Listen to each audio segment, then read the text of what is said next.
ज़िदनी इल्मन, रब्बी ज़िदनी इल्मन, रब्बी ज़िदनी इल्मा। इससे पहले हम अलजबरा का पार्ट नंबर 10 जिसके अंदर हमने मल्टीप्लिकेशन को डिस्कस किया है, जिसमें हमने वैल्यूज को ऊपर नीचे रख के मल्टीप्लाई किया, वो वीडियो उसकी लेंथ काफ़ी लंबी होती जा रही थी। इसी वजह से मैं दूसरी वीडियो मल्टीप्लिकेशन ही के ऊपर बनाने जा रहा हूँ, जिसको मैंने नाम दिया है पार्ट 10A। पार्ट 10A का मैंने इसको इस लेक्चर को नाम दे दिया है। इसके अंदर जो मल्टीप्लिकेशन है उसमें हम वेरिएबल जो है वो दो तरह के इस्तेमाल करेंगे, जिसके अंदर आपके पास आ गया x² प्लस 2xy और प्लस y²। मैं इसको मल्टीप्लाई करना चाह रहा हूँ x प्लस y के साथ। यहाँ पे देखें कि x भी है और y भी यहाँ पे मौजूद है, ताकि आपको क्यूरीज खत्म हो जाए। और एक काम और करते हैं कि इसके अंदर साइन माइनस का भी डाल देते हैं, ताकि आपको किसी किस्म का इशू ना हो, माइनस वाले क्वेश्चन भी आप आसानी से सॉल्व कर सके। मैंने यहाँ पे एक और छोटी सी अमेंडमेंट कर दी कि मैंने 2 को भी नेग्लेक्ट कर दिया। चलें इसको मल्टीप्लाई करते हैं।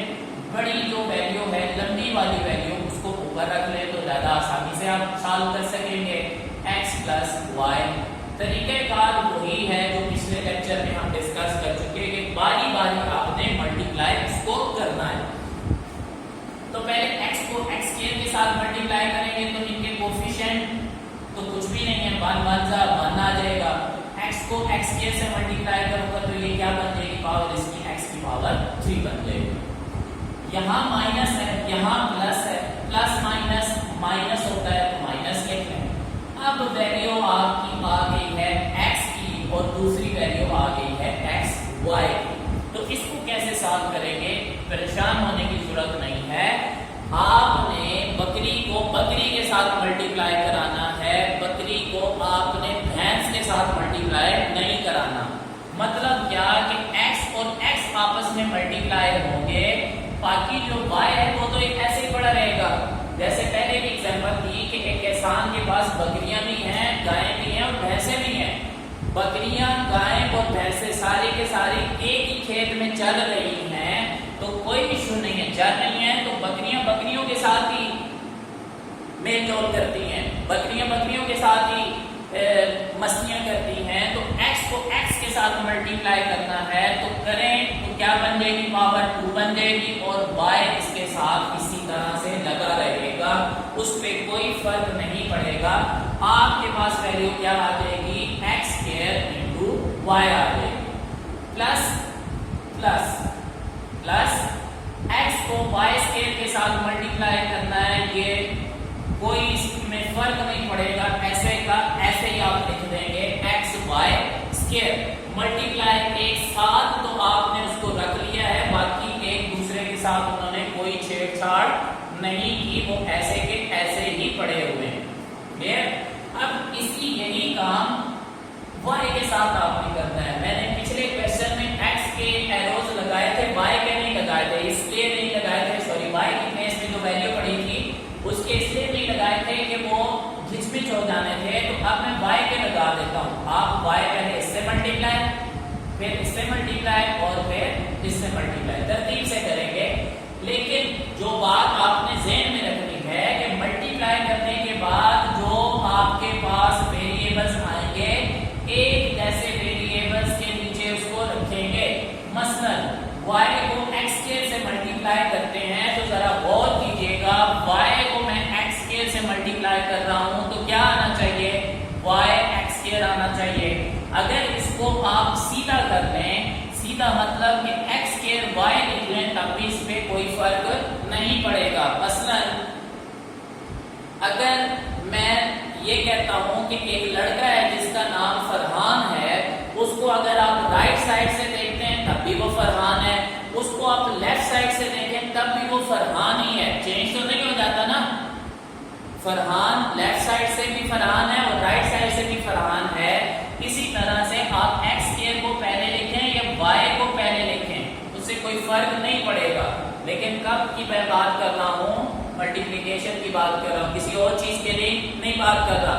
मल्टीप्लिकेशन में जब आप मल्टीप्लाई कर चुके हैं तो इसका वैसे तरीकेकार ये होता है कि जो ABC की तरतीब होती है ना, ABC की, ABC लिखते हुए पहले x आता है ना, तो इसी वजह से मैंने इसको सीधा किया, पहले x को रखा है और बाद में y को रखा है, ठीक है, अल्फाबेटिकली उसको अरेंज कर दिया है। तो मल्टीप्लाई करके क्या मिला था, x स्क्वायर y, इस जैसी वैल्यू मेरी कहां पड़ी हुई है, ये पड़ी हुई है x स्क्वायर y, इसका साइन प्लस, इसका साइन प्लस, प्लस प्लस क्या बन गया, प्लस बन गया।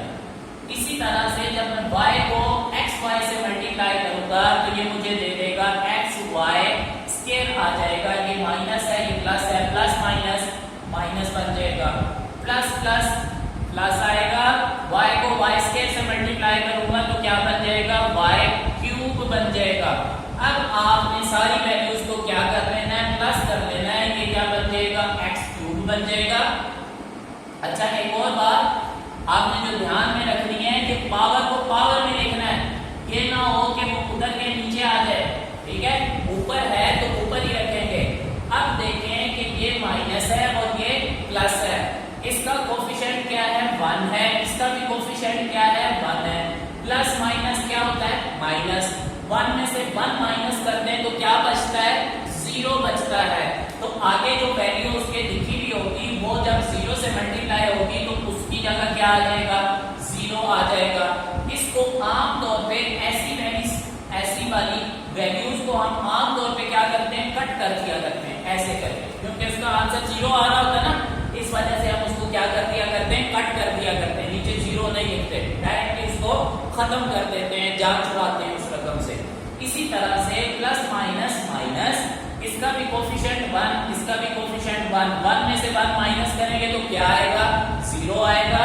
अब 0 लिखने की बजाय हम इस रकम से ही जान छुड़ा लेते हैं, तो कट कर दिया इसको, आगे आपके पास क्या बच जाएगा, प्लस y क्यूब बच जाएगा।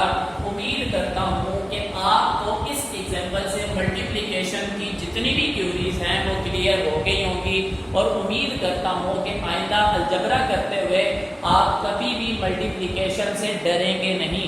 एक और बात यहाँ पे क्लियर करवा दूं कि बाज़ औक़ात हमें टीचर जो हैं वो फार्मूले याद कराते हैं और हमें वो फार्मूले याद तो हो जाते हैं, लेकिन कुछ दिनों के बाद वो हमें भूल जाते हैं क्योंकि हमने उसको रटा लगाया हुआ होता है। अब अगर आपको फार्मूला भूल जाए, मसलन x plus Y whole square का फार्मूला आपने लिखना है, आपको भूल गया है तो टेंशन की जरूरत नहीं है, आपके ऊपर पावर क्या डली हुई है, 2 डली हुई है, आप इसको 2 दफा आपस में मल्टीप्लाई करवा दें, आपके पास वही आंसर आ जाएगा जो आपने फार्मूला याद किया हुआ है। कैसे मल्टीप्लाई करेंगे, मल्टीप्लाई का तरीका आपको आ गया, अब मेरे ख्याल से आपको मुश्किल नहीं रहेगी। इसी तरह से अगर आपको क्यूब का फार्मूला भूल गया है, चाहे वो प्लस हो चाहे माइनस हो, मैं माइनस की एग्जांपल दे देता हूं, अब इसको 3 दफा आपस में मल्टीप्लाई कर लें, वो कैसे 3 दफा मल्टीप्लाई करेंगे, इस तरह से इसको आप मल्टीप्लाई कर लें, वो इस तरह से कि पहले 2 वाली वैल्यूज को मल्टीप्लाई करें, इसका जो आंसर निकलेगा उसको x माइनस वाई से मल्टीप्लाई कर दें तो आपके पास वो क्यूब वाला फार्मूले का आंसर आ जाएगा। इसलिए आप डरा नहीं करें, जब आप क्वेश्चन से डरेंगे आप उसको अटेम्प्ट करने की कोशिश नहीं करेंगे, कभी भी आपको मैथ नहीं आएगा, अलजबरा कभी भी नहीं आएगा अगर आप डरते रहे।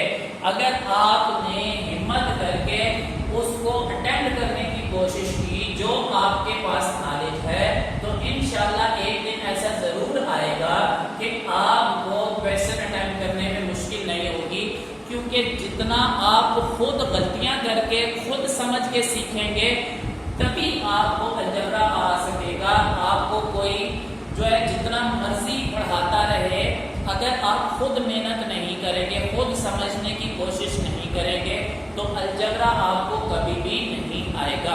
उम्मीद करता हूँ कि इस वीडियो से आपको बहुत फ़ायदा होगा और अलजबरा की जो मल्टीप्लिकेशन है वो आइंदा आप कभी उसके अंदर गलती नहीं करेंगे।